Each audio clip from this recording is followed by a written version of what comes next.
खबर करते हैं कराची से, जहां नादरा सेंटर अवाम पर तैनात अमला लेडीज पर हाथ उठाने से भी गुरेज नहीं करता। हबीब बैंक सीमेंट्स चौरंगी के पास नादरा मेगा सेंटर पर अवाम हर रोज 4-5 घंटे जलील होने के बाद घरों को नाकाम लौटते हैं।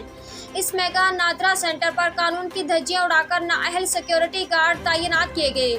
आज 3-4 घंटे से खड़े हुए लोगों का सब्र का पैमाना जब लबरेज हुआ, लोगों ने इस नाकस इंतजाम पर नादरा इंतजामिया को कोसना शुरू कर दिया। अवाम का कहना था कि जाएं तो जाएं कहां। तमाम कानूनी दस्तावेजात मौजूद होने पर भी 4-4, 5-5 घंटे इंतजार करके वापस नाकाम लौटना पड़ता है। आज इस वक्त शदीद बदमज़गी हुई जब नादरा में तैनात एक सिक्योरिटी एहलकार ने एक फैमिली जिनके साथ एक 2-3 साल का मासूम बच्चा था, उनको धक्के मारकर वहां से बाहर निकालने की कोशिश की। उस फैमिली का कहना था कि तवील इंतजार के बाद भी अभी हमें अंदर जाने नहीं दिया जाता। फिर तमाम लोग चीख पड़े कि हम सुबह से यहाँ आए हैं मगर इंतजार करा कर हमें अभी तक लाइन में खड़ा किया हुआ है।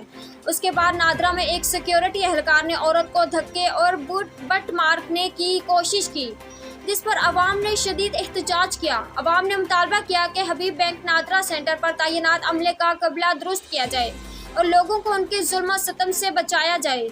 नाजरीन, इस वक्त हम एक ऐसी फैमिली के साथ खड़े हैं जो कि नादरा सेंटर में आई थी। मैं नादरा सेंटर में आया था अपनी बेगम को लेकर और अपने एक मासूम बच्चे को लेकर आया था। बच्चों का अपना मैं बेफाम बनवा रहा था तो मैं ऑफिस पे गया। ऑफिस वालों ने बोला भाई लाइन नहीं लगती है, बगैर लाइन के बेफाम वाले जाते हैं। मैं जैसे जाने लगा तो उन्होंने हाथापाई करी, मेरी लेडीज के ऊपर भी उन्होंने पिस्टल उठाई और बदतमीजी करी और उधर हमारे कौन थे ये लोग? हाथापाई करी। ये मेरे ख्याल FC वाले थे। आपका नाम क्या है? मेरा नाम आमिर वालिद साहब का नाम। कहाँ रहते हो? पुरानी सब्जी मंडी करनाल बस्ती।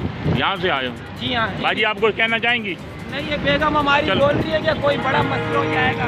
अभी हम लोगों के लिए कोई भी मसला नहीं, कोई मसला नहीं, अल्लाह बेहतर करेगा। हम नादरा के आला काम वफाकी हुकूमत से यह मुतालबा करते हैं कि सीमेंट चुरंगी पे जो भी ये नादरा आपस में गुंडागर्दी हुई है इसका नोटिस लिया जाए। अली ज़मान अवान, ब्यूरो चीफ, एहसास 9 न्यूज़ HD कराची।